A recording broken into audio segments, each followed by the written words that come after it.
Hello guys, in today's lecture we are going to talk about the most basic law of the electricity, and that law is called as Ohm's law. That law is called as Ohm's law. Now, what did Ohm say? Ohm was a scientist's name. What did Ohm say? Ohm said that whenever you apply the potential difference across a conductor, whenever you apply the potential difference across a conductor, the current get produced in it, and the current which got produced is directly proportional to the potential difference applied across it. ये simple law है ohm का, ठीक है। तो ये जो proportionality sign है, ये प्रोपोर्शनलिटी साइन निकालने के लिए मैंने यहाँ पे प्रोपोर्शनलिटी कांस्टेंट रख दिया। So will make it v. So v is equal to I into r. This is proportionality constant, and we know that this constant is called as resistance. Resistance of the material. ये जो material है, इस material का, इस conductor का resistance जो होता है वो यहाँ पे प्रोपोर्शनलिटी कांस्टेंट के फॉर्मेट में आ जाता है। अब यहाँ पे एक ध्यान से देख लो आप कि यहाँ पे r जो है वो कांस्टेंट है, v is directly proportional to i, दोनों की पावर 1 है। इसका मतलब ये जो रिलेशनशिप है v और i के बीच की, इस रिलेशनशिप को कहा जाता है लीनियर रिलेशनशिप। इस रिलेशनशिप को लीनियर रिलेशनशिप कहा जाता है। अब ये लीनियर रिलेशनशिप है, अगर मुझे वो शो करनी है ग्राफ पे, तो लीनियर रिलेशनशिप ग्राफ पे शो की जाती है in the form of line. ये लीनियर रिलेशनशिप जो होती है वो लाइन के फॉर्म में शो की जाती है ऑन द ग्राफ्स। अब यहां पे slope of this graph, basically slope of this graph gives you R, ठीक है ना। Slope of this graph gives you R. और एक इंटरेस्टिंग बात है कि ओहम्स लॉ जो है वो सारे मटेरियल्स फॉलो करते ही है, ऐसे नहीं होता है। कंडक्टर्स तो फॉलो करते हैं फॉर श्योर, कुछ बाकी के मटेरियल्स भी फॉलो करते हैं, लेकिन जो मटेरियल्स ओहम्स लॉ फॉलो करते हैं उनको कहा जाता है ओहमिक मटेरियल्स, ठीक है ना। ओहमिक मटेरियल्स कहा जाता है। और जो फॉलो नहीं करते हैं उनको ऑब्वियसली क्या कहा जाता होगा? Non ohmic materials. उनको क्या कहा जाता है? Non ohmic materials. Non ohmic materials जो होते हैं उनका ग्राफ लीनियर नहीं होता। यहाँ पे ओहमिक मटेरियल्स यानी जिनका रिलेशनशिप v और i का लीनियर है, ठीक है। जिनका रिलेशनशिप लीनियर नहीं है उनको कहा जाता है नॉन ओहमिक मटेरियल्स। अगर वो नॉन ओहमिक मटेरियल्स हैं तो उनका ग्राफ स्ट्रेट लाइन नहीं हो सकता, तो उनका ग्राफ कर्व होता है। ऐसे भी होगा, व्हाटएवर, ठीक है, जैसे भी होगा, लेकिन वो कर्व ग्राफ होता है। Getting the point. So non ohmic material जो होते हैं, नॉन ओहमिक मटेरियल्स में क्या होता है कि हर डिफरेंट सेट ऑफ वोल्टेज के लिए, ठीक है ना, हर डिफरेंट सेट ऑफ वोल्टेज के लिए वो डिफरेंट सेट ऑफ रेजिस्टेंसेस देते हैं वो मटेरियल्स। इसका मतलब क्या है कि अगर यहाँ पे पोटेंशियल डिफरेंस अगर मैं कंसीडर करूँ V1 एंड V2, ये पोटेंशियल डिफरेंस कंसीडर कर रहा हूँ, तो वहां पे टोटल करंट कितना तैयार होगा? इतना टोटल करंट तैयार होगा I, ठीक है। तो अगर इतना करंट वहां पे तैयार हो रहा है तो इनका रेजिस्टेंस क्या होगा? V divided by I। अब यही रेजिस्टेंस होगा अगर मैं ये पोटेंशियल डिफरेंस और ये करंट इंक्रीज के बारे में बात करूं। ये पोटेंशियल डिफरेंस जनरेट होने के बाद कितना करंट तैयार हुआ, ये अगर मैं बात करना लगता हूं, तो ये I और ये I सेम होते हैं। यहां पे ऐसे नहीं होता है। यहां पे जो भी तैयार हो रहे हैं, यहां पे जो भी रेजिस्टेंस तैयार हो रहा है, यहां का जो स्लोप है, यहां का स्लोप और यहां का स्लोप, ये दोनों अलग हैं। यानी इस ड्यूरेशन में, इस पोटेंशियल डिफरेंस के रेंज में different type amount of current तैयार हो रहा है। इस पोटेंशियल डिफरेंस की रेंज में डिफरेंट अमाउंट ऑफ करंट तैयार हो रहा है। तो यहाँ का रेजिस्टेंस अलग है, यहाँ का रेजिस्टेंस अलग है। तो बेसिकली यहाँ पे आप ठीक से देखोगे तो रेजिस्टेंस बढ़ता जाता है जैसे जैसे पोटेंशियल बढ़ता जाता है, पोटेंशियल डिफरेंस बढ़ता जाता है। Getting the point. सो मुद्दा ये है यहाँ पे कि लीनियर रिलेशनशिप में जो होता है वो रेजिस्टेंस ऑलवेज सेम रहता है हमेशा के लिए। नॉन लीनियर रिलेशनशिप में रेजिस्टेंस सेम नहीं रहता है। Conductors comes under the ohmic materials. All the conductors for a particular temperature range किसके अंडर आ जाते हैं? ओहमिक मटेरियल्स के अंडर आ जाते हैं। So this is Ohm's law, basics of Ohm's law. एक दो छोटे छोटे एग्जांपल्स करेंगे तो समझ में आ जाएगा ओम्स लॉ के बारे में। ओम्स लॉ के बेसिक एग्जांपल्स आप ऑलरेडी कर चुके हो स्कूल लेवल पे, हम थोड़े से उसके ऊपर वाले एग्जांपल्स करेंगे, ठीक है। चलो क्वेश्चन दिया हुआ है, the current voltage graphs for a given metallic wire eight two different temperatures T1 and T2 are shown in figure.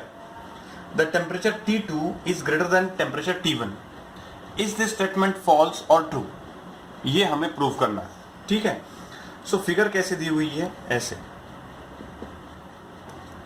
ये y एक्सिस पे है आपका I, x एक्सिस पे आपका v है, यहाँ पे दो ग्राफ दिए हुए हैं, ये T2 वाला ग्राफ है, ये T1 वाला ग्राफ है।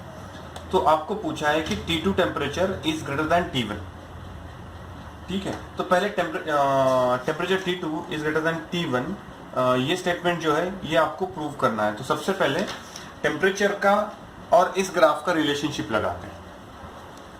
ये वाला जो ग्राफ है इसमें ये जो दिया हुआ है, ये वाला जो रिलेशनशिप है I और V का, ये एट टेम्परेचर T1 है। ये I और V का जो रिलेशनशिप है ये एट टेम्परेचर T2 है, ठीक है। अब मुझे ये पता है कि स्लोप ऑफ द ग्राफ, इस ग्राफ का जो स्लोप है वो मुझे रेजिस्टेंस देता है। ये जो ग्राफ है, इस ग्राफ का स्लोप मुझे रेजिस्टेंस देता है। अब यहाँ पे इस ग्राफ का स्लोप अगर मैं फाइंड आउट करने की कोशिश करूंगा तो मुझे क्या मिलता है, I by V is equal to, ठीक है ना, स्लोप कैसे निकालते हैं हम, y बाय x निकालते हैं ना, ये स्लोप होता है। So I by V is equal to 1 by R, ये मिल जाएगा मुझे रेजिस्टेंस, ठीक है। I by V is equal to 1 by R। अब देखो यहाँ पे ठीक से देखना, यहाँ पे दिया हुआ है कि I by V is equal to 1 by R। Now R is inversely proportional with slope, ऐसे कह सकता हूं मैं। So R is inversely proportional with slope, R is inversely proportional with slope. अगर ये I बाय V ये आपका अगर स्लोप है तो स्लोप और R के बीच में इनवर्स रिलेशनशिप है। ये आया समझ में आपको, यानी जितना ज्यादा स्लोप होगा उतना कम रेजिस्टेंस होगा, जितना कम स्लोप होगा उतना ज्यादा रेजिस्टेंस होगा। यानी R बढ़ेगा अगर स्लोप कम होगा, ठीक है। उसके बाद R कम होगा जैसे स्लोप बढ़ेगा, राइट। अब यहां पे देखते हैं, यहां पे इन दोनों में से किसका स्लोप ज्यादा है, ठीक है। एक ही मटेरियल के बारे में बात कर रहे हैं, एक ही मटेरियल के बारे में टेम्परेचर चेंज की वजह से उसका खुद का रेजिस्टेंस चेंज हुआ है। तो यहाँ पे R ज्यादा किसका है, इसका कि इसका। ये अगर ग्राफ 1 पकड़ा, ये अगर ग्राफ 2 पकड़ा, तो ग्राफ 1 का स्लोप ज्यादा है, ग्राफ 2 का स्लोप कम है, ठीक है ना। ये ज्यादा स्टीफ है, ये कम स्टीफ है, तो ये ज्यादा होगा, ये कम होगा। अगर ये स्लोप ज्यादा है, अगर ये स्लोप ज्यादा है, यानी slope 1 is greater than slope 2, सही है ना। Slope 1 is greater than slope 2, इसका मतलब क्या होगा, R1 is less than R2, R1 is less than R2, क्योंकि इनवर्स रिलेशनशिप है। Slope 1 is greater than slope 2, इसलिए R1 is less than R2। अब R1 is less than R2 बोला है यहाँ पे, ठीक से देखना। अगर R1 is less than R2 है, R1 is less than R2 है, तो मुझे टेम्परेचर और रेजिस्टेंस की रिलेशनशिप पता है। जितना ज्यादा टेम्परेचर होगा उतना ज्यादा रेजिस्टेंस होगा, जितना कम टेम्परेचर होगा उतना कम रेजिस्टेंस होगा। ये हम टेम्परेचर डिपेंडेंसी के बारे में बात कर चुके हैं। तो इसका मतलब यहाँ पे R1 is less than R2 है, इसका मतलब obviously T1 is less than T2 होगा, खत्म। T1 is less than T2। सो हमारा जो भी स्टेटमेंट है वो स्टेटमेंट ट्रू है कि T1 is less than T2 होगा, राइट। चलो गुड, और एक दो एग्जांपल्स करने की कोशिश करते हैं। चलो second question is, two wires of resistance R1 and R2 have temperature coefficient of resistance alpha 1 and alpha 2 respectively. These are joined in series. The effective temperature coefficient of the resistance is, ठीक है। दो resistances दिए हुए हैं R1 and R2, जिनका alpha 1 and alpha 2 temperature coefficient है और उन दोनों को सीरीज में कनेक्ट किया हुआ है। तो ये जो कॉम्बिनेशन तैयार हो रहा है, ये टोटल कॉम्बिनेशन का temperature coefficient, net temperature coefficient क्या होगा। तो सिंपल सी बात है, कैसे किया जा सकता है उसको, R equivalent is equal to, consider करके चलते हैं कि ये दोनों जो है ये एक रेफरेंस टेम्परेचर पे है R0, sorry T0 reference temperature पे इन दोनों के ये रेजिस्टेंसेस हैं। अब सो एक अगर T टेम्परेचर पे पकड़ा मैंने, ठीक है ना, तो T टेम्परेचर पकड़ा मैंने। सो T टेम्परेचर पे RT इज इक्वल टू, मुझे पता है R0 ब्रैकेट में 1 plus alpha into delta T, ठीक है ना, अल्फा इंटू डेल्टा टी ये है। तो R1 का टेम्परेचर कोई R1 का एक पर्टिकुलर उस पर्टिकुलर टेम्परेचर पे रेजिस्टेंस कितना होगा। सो R1T is equal to R1 उस रेफरेंस टेम्परेचर पे उसका रेजिस्टेंस कितना है R1। सो R1 ब्रैकेट में 1 plus alpha into delta T, ठीक है, and R2T is equal to R1 bracket में 1 plus R2 into 1 plus delta T, ठीक है। अब देखो हम क्या कर रहे हैं, R1 का T0 पे रेजिस्टेंस इतना होगा और T टेम्परेचर पे उसका रेजिस्टेंस इतना होगा। R2 का T0 टेम्परेचर पे इतना रेजिस्टेंस होगा, R2 का कैपिटल T टेम्परेचर पे इतना रेजिस्टेंस होगा, ठीक है ना। ये हमारा रेफरेंस टेम्परेचर है, ये हमारा टेम्परेचर है जहां पे हमें टोटल अल्फा निकालना है, ठीक है ना। सो अब यहाँ पे ये दोनों अलग अलग रेजिस्टेंसेस हैं। अगर अलग अलग रेजिस्टेंस है तो इनका अल्फा भी अलग होगा, अल्फा 1 एंड अल्फा 2 जैसे दिया हुआ है। तो यहाँ पे net equivalent resistance at temperature T will be equal to R1T plus R2T। अब R1T की जगह पे ये रख देता हूँ, R2T की जगह पे ये रख देता हूँ, तो क्या मिलेगा मुझे, R1 ब्रैकेट में 1 plus alpha 1 into delta T plus R2 bracket में 1 plus alpha 2 into delta T. सही है। अब इसको आप रिजॉल्व करने की कोशिश करो, ये R1 R2 को अंदर मल्टीप्लाई कर लो। सो R1 R2 को मल्टीप्लाई करने के बाद क्या मिलेगा मुझे, R1 plus R1 into alpha 1 delta T plus R2 plus R2 alpha 2 into delta T. सही है। अब यहाँ पे I will just arrange it in a proper manner, मैं प्रॉपर मैनर से उसको अरेंज करता हूँ।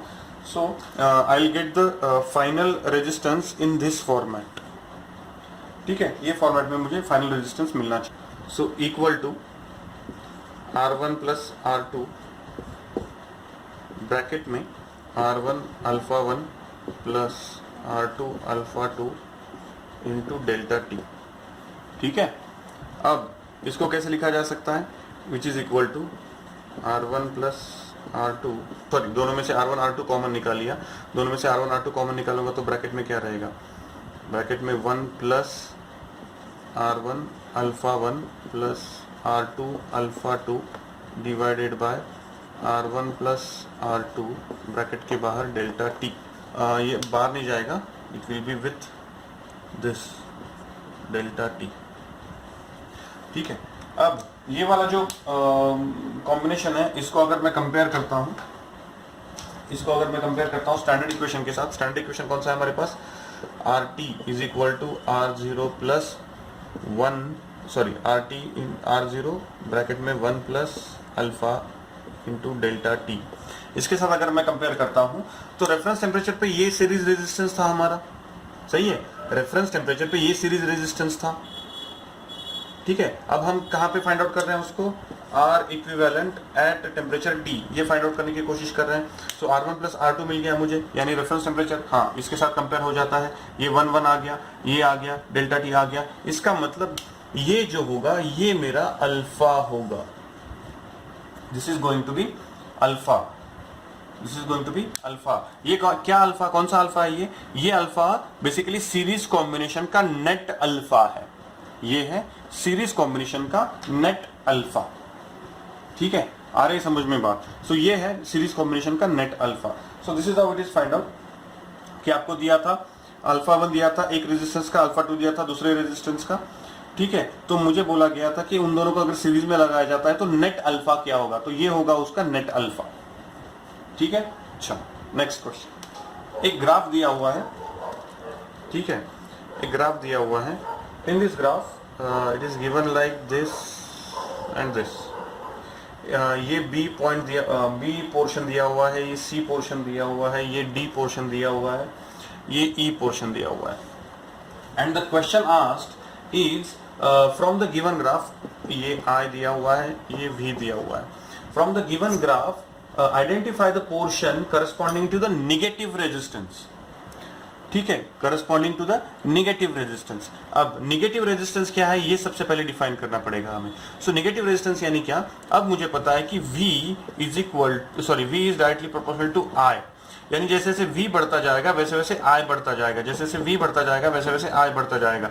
लेकिन देयर आर सम कंपोनेंट्स की जिन कंपोनेंट्स में it can be adjusted that अगर V बढ़ता है तो I कम हो रहा है, ठीक है। जहां पे ये कंडीशन आती है we call the resistance is as negative resistance. उसे क्या हम क्या कहते हैं, निगेटिव RESISTANCE, निगेटिव रेजिस्टेंस कहा जाता है प्रैक्टिकली। अब ग्राफ के हिसाब से अगर देखा जाए तो यहां पे मुझे बस क्या फाइंड आउट करना है कि अगर VI ग्राफ है तो VI ग्राफ में स्लोप जो होता है वो आपको रेजिस्टेंस देता है। तो मुझे बस क्या फाइंड आउट करना है कि कहां पे निगेटिव स्लोप है। तो मैं ये वाला जो पार्ट देखूंगा तो ये वाला जो पार्ट है यहाँ पे पॉजिटिव स्लोप है, यहाँ पे जो है वो स्लोप एक्चुअली ऑलमोस्ट जीरो हो गया है, so you can not consider that. ये वाला D वाला जो पार्ट है, इस D वाले पार्ट में बेसिकली क्या हो रहा है कि V तो बढ़ रहा है लेकिन I की वैल्यू कम हो रही है। V तो बढ़ रहा है लेकिन I की वैल्यू कम हो रही है। तो ये वाला जो पार्ट है बेसिकली यहाँ पे स्लोप निगेटिव है, कम हो रहा है ना slope, so it is called as negative slope. और यहाँ पे जो भी रेजिस्टेंस होगा वो निगेटिव रेजिस्टेंस होगा, यानी बेसिकली CD ये वाला जो पोर्शन है, C to D वाला ये वाला जो पोर्शन है, यहाँ पे आपको निगेटिव रेजिस्टेंस मिलता है, यहाँ पे आपको निगेटिव रेजिस्टेंस मिलता है, समझ लो ठीक से। ओके चलो नेक्स्ट एक ट्राई करते हैं question. The question is a wire of length capital L and resistance capital R। एक वायर है जिसका लेंथ L है और रेजिस्टेंस कैपिटल R है, स्ट्रेच्ड, ठीक है ना, स्ट्रेच STRETCHED, ये स्ट्रेच है, वही wire stretched, so that radius of cross section becomes half. यानी इनिशियली सपोज वो R थी तो अभी कितनी हो गई है R/2, radius of cross section reduced to half. What is the new resistance, what is the new resistance पूछा है। तो कल मैंने आपको बोला था ये स्ट्रेच्ड पे बहुत ज्यादा ध्यान देना है। तो स्ट्रेच जब आता है यानी उसी वायर को हम जब स्ट्रेच करते हैं तो basically length of area and area of cross section दोनों पे अफेक्ट होता है। तो आप जैसे हमने कल प्रूव किया था कि R is for this conditions, this type of conditions R is directly proportional to L square. तो वैसे ही आप प्रूव भी कर सकते हो R is directly proportional to 1/A square. ये ट्राई करके देखना, ठीक है ना, एग्जैक्टली सेम वो वॉल्यूम का पार्ट लेके ही आप ये प्रूव कर सकते हो। तो यहाँ पे मुझे ये लगेगा, अब यहाँ पे A दिया हुआ है, so area of cross section, तो मुझे पता है एरिया ऑफ क्रॉस सेक्शन क्या होता है, पाई R स्क्वायर होता है। तो यहाँ पे मैं इसको ऐसे लिख सकता हूँ कि R1/R2 is equal to A2 square by A1 square, चलेगा। सो अगर मैं इसको इक्विवेलेंट करने की कोशिश करूं तो R1 की वैल्यू दी हुई है R डिवाइडेड बाय R2 निकालना है इज इक्वल टू A2 क्या दिया हुआ है, हाफ हो गया, तो pi R/2 whole square divided by R/2 square whole square, ठीक है। एरिया ये एरिया का फॉर्मूला है और उसका स्क्वायर, ठीक है ना, पाई R स्क्वायर ये एरिया का फॉर्मूला है और उसका square divided by pi R square raise to 2, ठीक है। तो ये पाई भी कट जाएगा ऊपर नीचे से, so R divided by R2 is equal to ये R/2 स्क्वायर का स्क्वायर, ठीक है सर, R/2 स्क्वायर का स्क्वायर R⁴ हो जाएगा, सो R⁴ डिवाइडेड बाय 2 का 4th पावर, सो कितना हुआ 16 डिवाइडेड बाय ये नीचे कौन होगा R⁴, तो R⁴ कट गया, ये 16 नीचे आ गया और गोल घूम के ऊपर चला जाएगा। सो क्या मिलेगा मुझे R2 is equal to 16R। ये ट्राई करके देखो, you will get 16 times of the original value, ठीक है, R is equal to 16R। चलो these are few examples you can do on the Ohm's law. Ohm's law पे और बहुत सारे एग्जांपल्स किए जा सकते हैं। So these are few examples, few types of example. Ohm's law के बेसिक एग्जांपल कि R दिया हुआ है I निकालो, I दिया हुआ है R निकालो, ये सारे एग्जांपल्स आप 10th में कर चुके हो, so I haven't gone for that, ठीक है। I have done some few of the good examples, और बहुत सारे एग्जांपल्स हम कर सकते हैं। I will send you few of the examples for assignment. Thank you.